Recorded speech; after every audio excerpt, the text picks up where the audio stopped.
Aprendí a leer y a escribir y a contar en la escuela Domingo Faustino Sarmiento de Dulcenombre de Cartago en 1962 con la niña Rosalía. Jamás se me olvidan aquellos momentos, aquel pupitre, aquellas primeras letras, aquellos primeros números. Después hice del segundo al quinto grado en la escuela Jesús Jiménez de Cartago.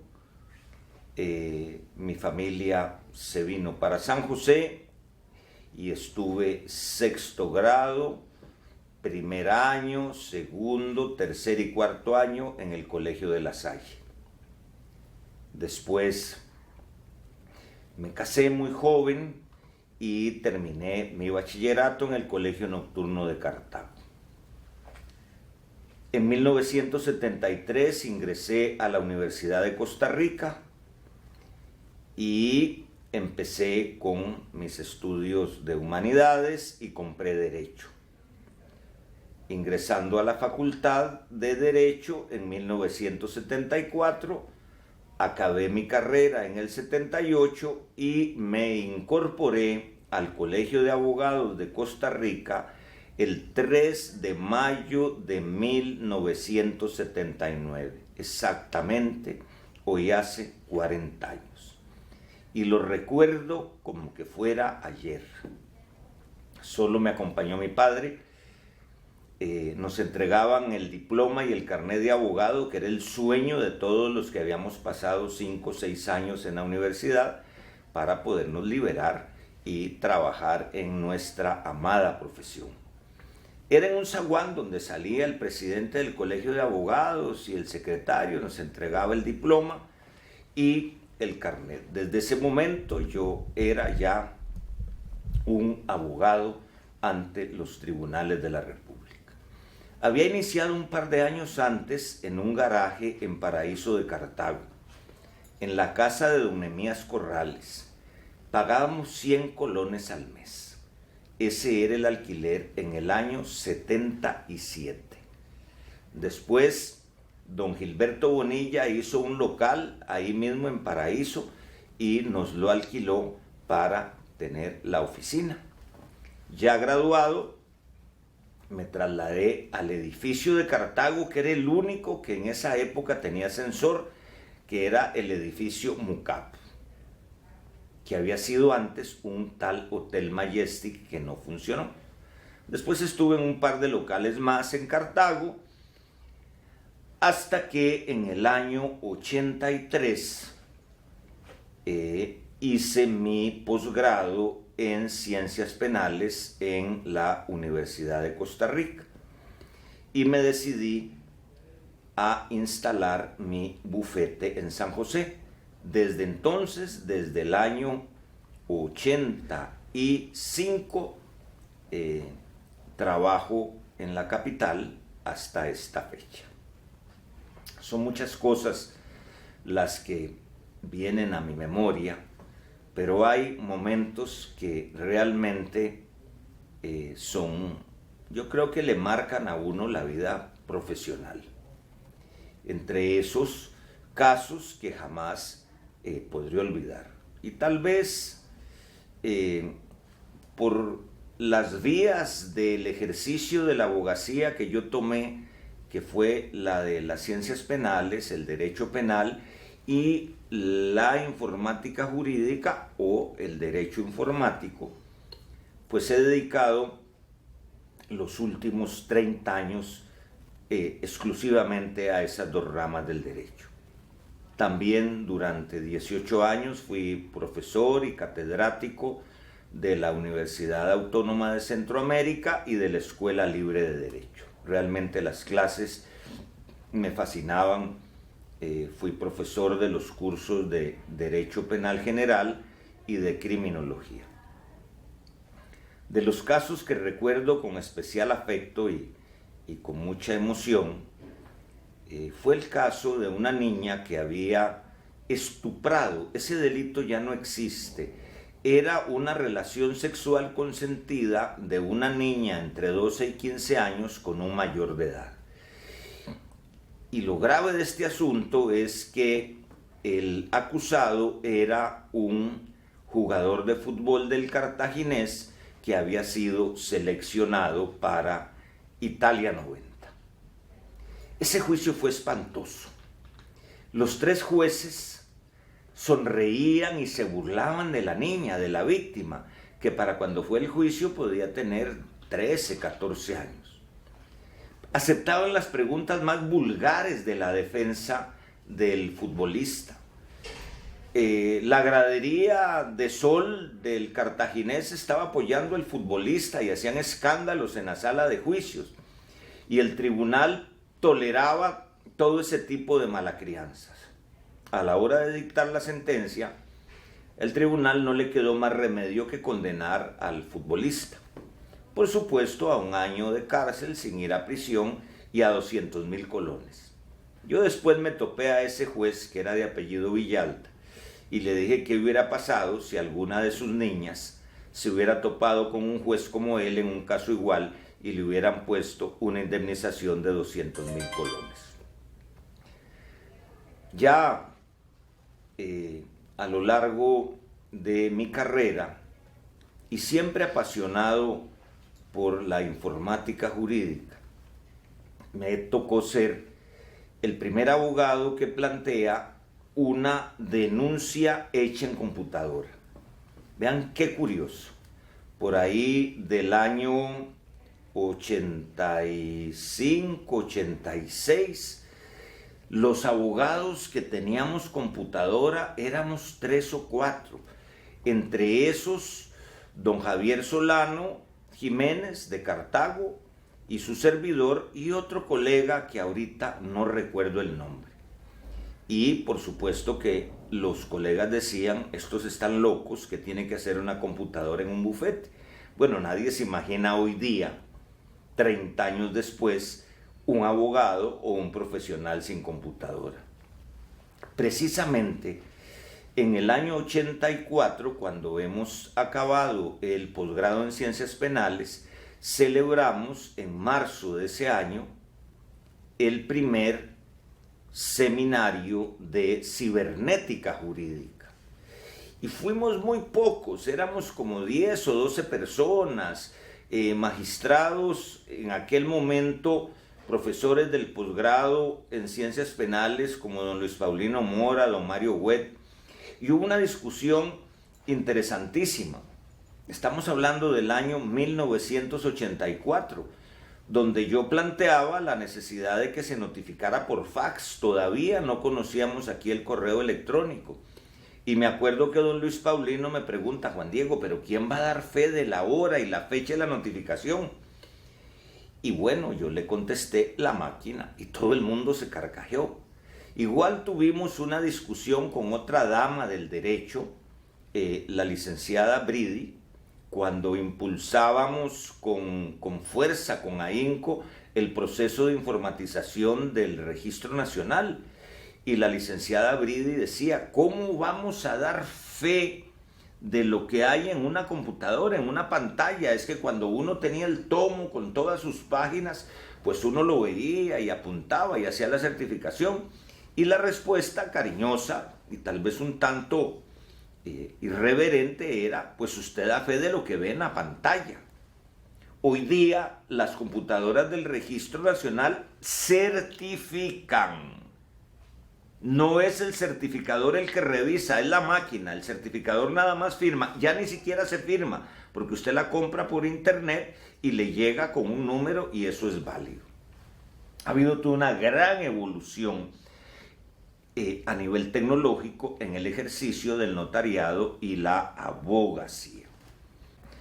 He notado en todo este periodo, después de pasar muchos años en la universidad, tanto en la licenciatura como en el posgrado, conocer profesores que no podré mencionarlos a todos, pero sí algunos que marcaron su impronta en mi vida ética y en mi vida técnica, como don Ricardo Jarbotle, profesor de Derechos Reales, con unas clases de ética que todavía siguen vibrando en mi alma.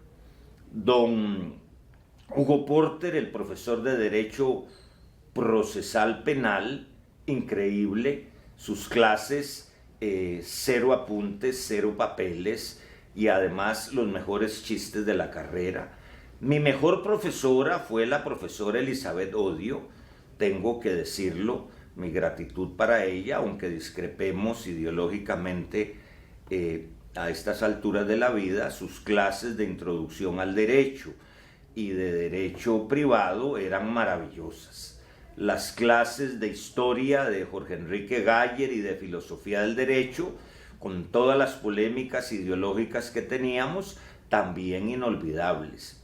Y yo me decidí por el derecho penal gracias a mi excelente profesor de derecho penal general y de criminología y sociología criminal después en el posgrado, el profesor Enrique Castillo Barrantes. Y qué decir de don Francisco Castillo, mi gran maestro en delitos contra el honor y en autoría mediata.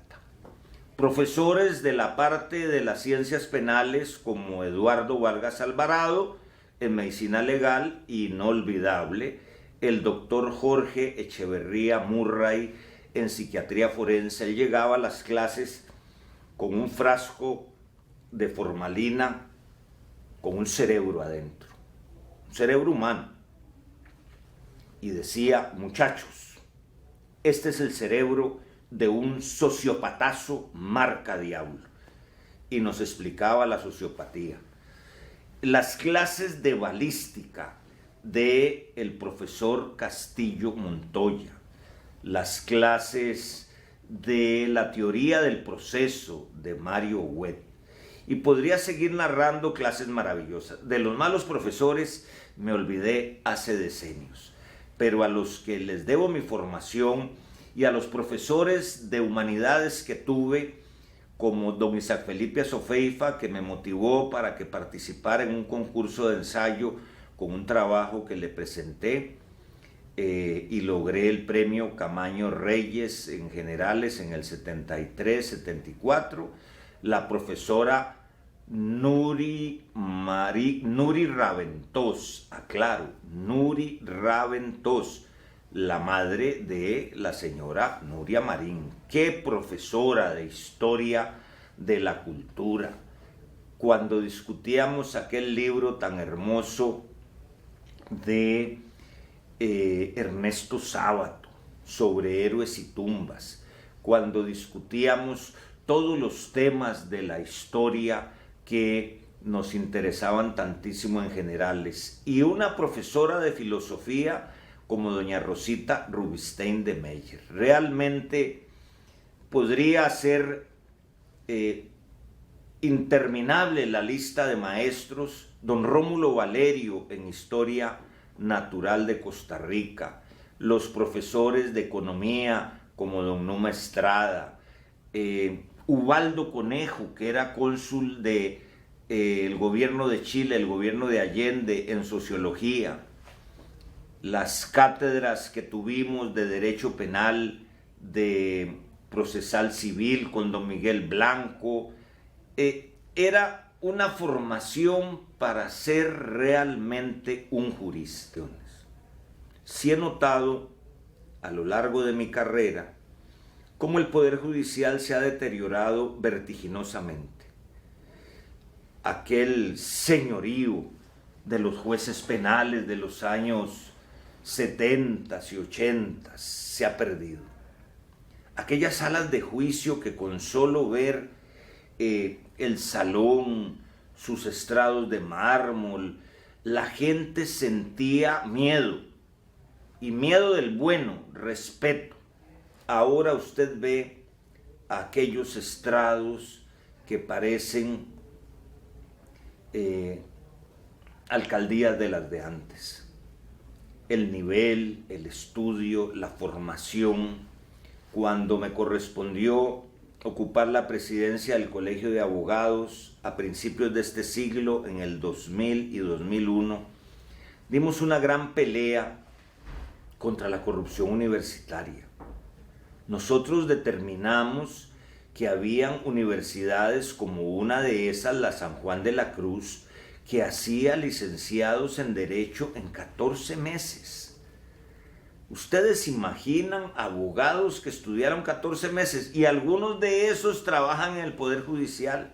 Me acuerdo que un asistente de un magistrado me llamó para decirme que ella era asistente de un magistrado, que cómo iba a cuestionar esa universidad. Bueno, al final dimos la gran pelea y logramos sacarla de combate, por lo menos con ese nombre, y empezamos 600 juicios de lesividad para anular esos diplomas. Sin embargo, después vino una junta directiva presidida por un colega de apellido Amador y quitó todos los juicios. Así es que toda esa gente se quedó con una licenciatura mal habida. ¿Qué hacemos hoy día? ¿Qué nos planteamos nosotros para que la abogacía sea esa profesión en la que nos comprometemos con la justicia? No tiene ninguna razón de ser el ejercicio del derecho, el ejercicio de la abogacía, si no lo hacemos con un solo objetivo: alcanzar la justicia.